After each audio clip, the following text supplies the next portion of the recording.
যুদ্ধের বারুদের গন্ধ আকাশে বাতাসে, সমুদ্রে জলে স্থলে, কোনো জায়গায় বাদ নেই এই মুহূর্তে। এইবার আঘাত হলে ইরান কী পরিমাণে প্রত্যাঘাত দেবে তার নিখুঁত পর্যালোচনা করেছে জাতিসংঘে।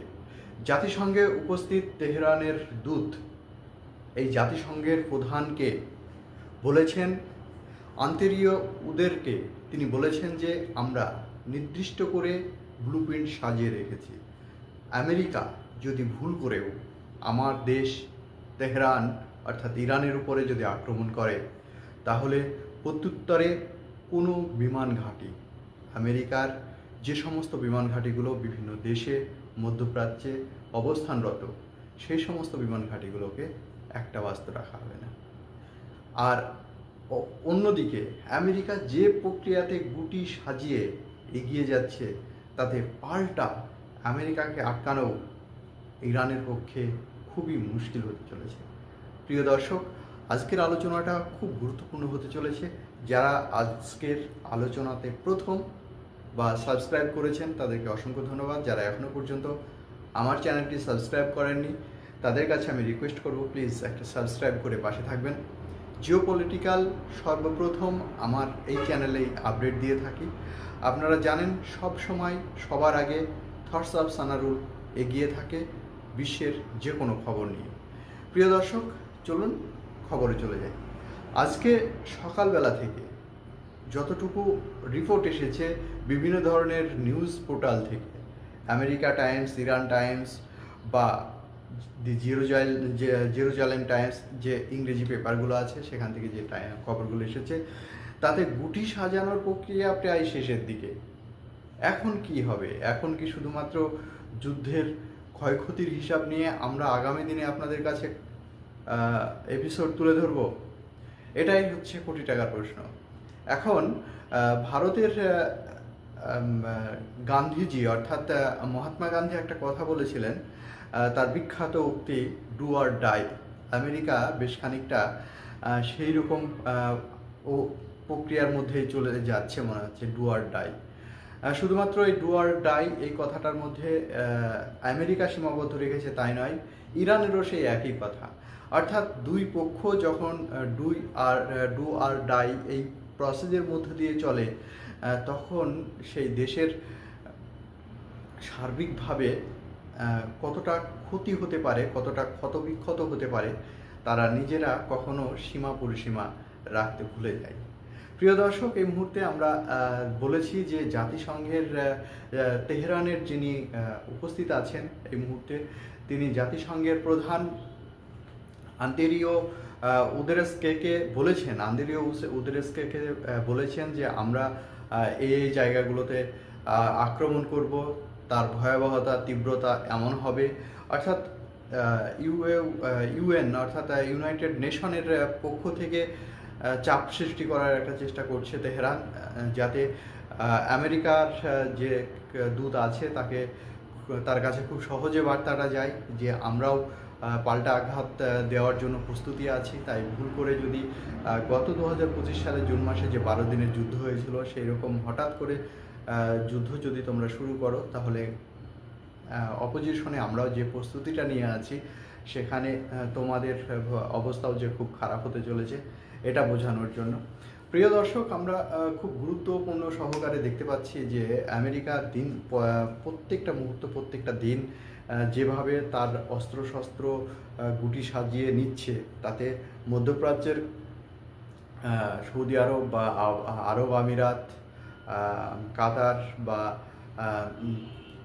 মিশর, এই ধরনের দেশগুলো যদি মাটি ব্যবহার করতে পারতো বা তাদের দেশে যে মার্কিন ঘাঁটিগুলো আছে সেই মার্কিন ঘাঁটিগুলো যদি ব্যবহার করতে পারতো, তাহলে হয়তো বা ইরানের সঙ্গে পেরে ওঠাটা খুব সহজ হতো। যেহেতু এই মুহূর্তে আমরা দেখতে পাচ্ছি সৌদি আরব একদম খুশ মেজাজে বলে দিয়েছে, আমরা কোনো প্রকারের কোনো স্থলভাগ, জলভাগ বা আকাশ ভাগ কোনো কিছুই আমরা ব্যবহার করতে দেব না ইরানকে আক্রমণ করার জন্য। তাই শুধুমাত্র জর্ডানের মাটির উপরেই নির্ভর করতে হচ্ছে আমেরিকাকে। তথা ইসরায়েলকে। ইসরায়েল বলেছে যে সরাসরি আমেরিকার সহযোগিতা করার জন্য, আমেরিকাকে সহযোগিতা করার জন্য। পক্ষান্তরে এই যে একে অপরের মধ্যে এই বুঝি যুদ্ধ শুরু হলো, এই বুঝি যুদ্ধ শুরু হলো, এইরকম একটা পরিস্থিতি। তবে যুদ্ধ যদি শুরু হয় তাহলে ইরানও বসে বসে মার খাওয়ার জন্য বসে আছে এটা কিন্তু নয়। ইরানের দূরপাল্লার ক্ষেপণাস্ত্রগুলো বর্তমানে সবচাইতে ভয়ানক পরিস্থিতি। আর এখানে ইরানের সঙ্গে সবচাইতে বেশি গুরুত্বপূর্ণ যেটা, রাশিয়া, চীন, আফগানিস্তান বা যেগুলো ইরানের সঙ্গে সরাসরি সহযোগিতা করছে, ইরানের সঙ্গে সরাসরি বন্ধুত্বপূর্ণ সম্পর্ক রাখতে চায়। তবে জিওপলিটিক্যাল ভাষাতে বন্ধুতা সম্পর্ক মানে যে সে বিপদে পড়লে তার কাছে ঝাঁপিয়ে পড়বে এমনটি নয়। আমরা সদ্য মাদুরোর ক্ষেত্রে দেখেছি, মাদুরোকে যদি অ্যাটাক না করে, যদি মাদুরোর সঙ্গে যদি ফাইটিংয়ে যদি যেত আমেরিকা, হয়তো বা মাদুরো সহযোগিতা পেত। যেটা ইরানের সর্বোচ্চ ধর্মীয় নেতা যিনি বর্তমানে আছেন খামেনি, সেই খামেনিকে কিন্তু কোনোভাবেই অ্যাটাক করে তুলে নিয়ে আসার মতো পরিস্থিতি নেই। আইআরজিসির যে শক্তি বর্তমানে দেখাচ্ছে, বারবার বিভিন্ন সময় হরমুজ প্রণালী বন্ধ করে দিচ্ছে বা হরমুজ প্রণালী বন্ধ করে দিয়ে তাদের রণকৌশল বিশ্বকে জানান দেওয়ার জন্য যে কৌশলী অবস্থান নিয়েছে এই মুহূর্তে ইরান, তাতে গোটা পৃথিবী ভাবছে যে আমেরিকা হয়তোবা ইরানের সঙ্গে এই অ্যাটাকে গিয়ে তার শক্তি ক্ষয় করবে এবং আগামী দিনে তার আধিপত্য ধ্বংস হওয়ার মুখে পড়তে পারে। এই দিকে কিন্তু গোটা বিশ্ব নজর রেখেছে।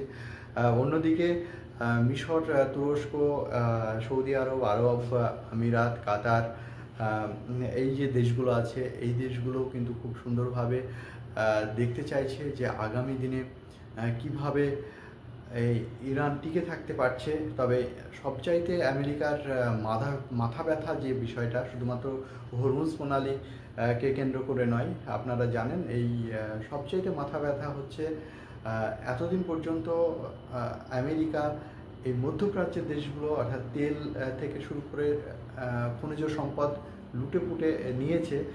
সেই জায়গা থেকে এই মধ্যপ্রাচ্যে তথা বিশ্বের সমস্ত মুসলিম দেশগুলো একটি ন্যাটো সিস্টেমের মধ্য দিয়ে যেতে চাইছে। আর এই ন্যাটো সিস্টেমের নেতৃত্বে আসছে মোটামুটিভাবে আমরা যতটুকু দেখতে পাচ্ছি সৌদি আরব। তাই সৌদি আরব হচ্ছে আমেরিকার সবচাইতে বিপুল সম্পদের একটা রোজগারের একটা জায়গা, সেই জায়গাটা হাতছাড়া হতে চলেছে।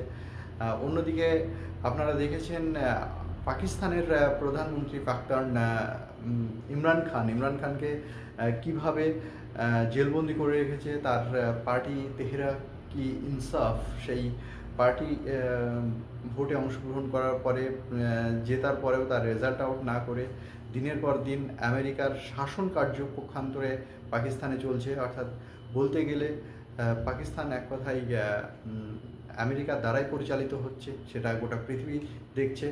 ন্যাটো সিস্টেমের মধ্য দিয়ে যদি এই সমস্ত দেশগুলো যদি চলে যায় তাহলে আগামী দিনে আমেরিকার সাম্রাজ্যটা আরও ছোট হয়ে যাবে, যে কারণ থেকে তাদের যে বিশ্ব দাদা, সেই বিশ্ব দাদার তকমা দিন দিন ক্ষয়িষ্ণুতে পরিণত হবে। এই পরিস্থিতিতে আপনারা দেখেছেন আফগানিস্তানে কিভাবে পালিয়ে যেতে বাধ্য হয়েছে সদ্য। সেখান থেকে মোটামুটি গোটা পৃথিবী বুঝতে পারছে যে এতদিন পর্যন্ত আমেরিকাকে আমরা যে দাদা বলে মেনে এসেছি, এরা যে প্রতিশ্রুতি দিয়ে ক্ষমতায় এসেছিল, ডলারকে প্রতিষ্ঠান করেছিল, সেটা একদমই মেনে চলেনি। শেষ পর্যন্ত যে ডলার পেট্রো ডলারের মধ্য দিয়ে গোটা পৃথিবীতে যে ব্যবসা করার যে জায়গা, সেই জায়গাটা খুব সুন্দরভাবে পরিচালনা করছিল, সেই জায়গাতেও ব্যাপক হারে যে থাবা বসাতে চলেছে চীন এবং রাশিয়ার পরিকল্পনা, সেটা বোঝাই যাচ্ছে। যেটা সৌদি আরব আপনারা জানেন হরমুজ প্রণালীর মধ্য দিয়ে গোটা পৃথিবীতে তেল যে সাপ্লাই করে, সেখানে অধিকার নিয়ে বসে আছে ইরান। এবং এই অধিকার যদি পায় তাহলে আগামী দিনে আমেরিকার আরও সুবিধা হবে। তবে যাই হোক, সুবিধা অসুবিধা তো অনেক কিছু আছে, যাবে। কিন্তু এই মুহূর্তে যেটা সবচাইতে গুরুত্বপূর্ণ বিষয় আপনাদের সামনে তুলে ধরছি, অ্যাটাক করার জন্য চারিদিক থেকে যে পরিমাণে যুদ্ধ রণতরীগুলো সমুদ্রপথে নিয়ে এসেছে আমেরিকা, অন্যদিকে জর্ডানের মাটিতে সব রকম S-35-এর মতো যুদ্ধ বিমান যেমন নিয়ে এসে সেখানে মজুত করে রেখেছে। আমরা দেখেছি ভারত উপসাগরে অবস্থানরত আছে অলরেডি মার্কিন রণতরী, আর আরও উপসাগরেও আব্রাহাম লিঙ্কন তো অনেক আগে থেকেই মজুদ আছে। জোরাল্ট আর ডেল্টকে নিয়ে আসছে সেই আটলান্টিক ক্যারিবিয়ান উপসাগর থেকে, সেখান থেকে ছুটিয়ে নিয়ে আসছে।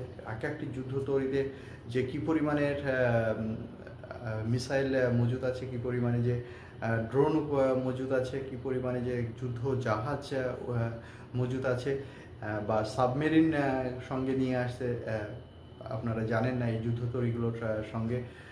সব মিলিয়ে ইরানের উপরে যে একটি সর্বাত্মকভাবে আঘাত হানতে চলেছে সেটাই বোঝা যাচ্ছে। তবে আমেরিকার পরিকল্পনা যেটা আমরা বুঝতে পারছি, সেটা আমেরিকা চাইছে যে আমরা মানে যখন আঘাতটা শুরু করব সেখানে 30 মিনিট 40 মিনিট বা টানা 4 ঘন্টা 5 ঘন্টার মধ্যে সীমাবদ্ধ রাখতে চাই না। আমরা ইরানকে যখন আক্রমণ করব, আমরা ইরানের সর্বাত্মক দিক থেকে চারিদিক থেকে অ্যাটাকটা করব, জলসীমা থেকে আকাশ সীমা থেকে, এবং সেই প্রস্তুতি নিয়ে বসে আছে।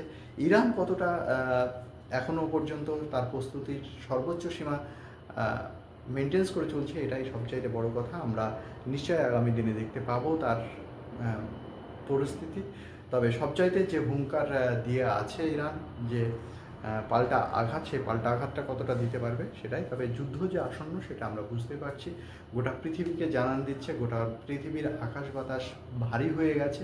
প্রিয় দর্শক, দেখতে থাকুন। আর আমার এই ধরনের ভিডিওগুলো আপনাদের কেমন লাগে, যদি ভালো লেগে থাকে তাহলে একটি লাইক কমেন্ট শেয়ার করে সকলের মাঝে ছড়িয়ে দিতে ভুলবেন না। ভালো থাকবেন।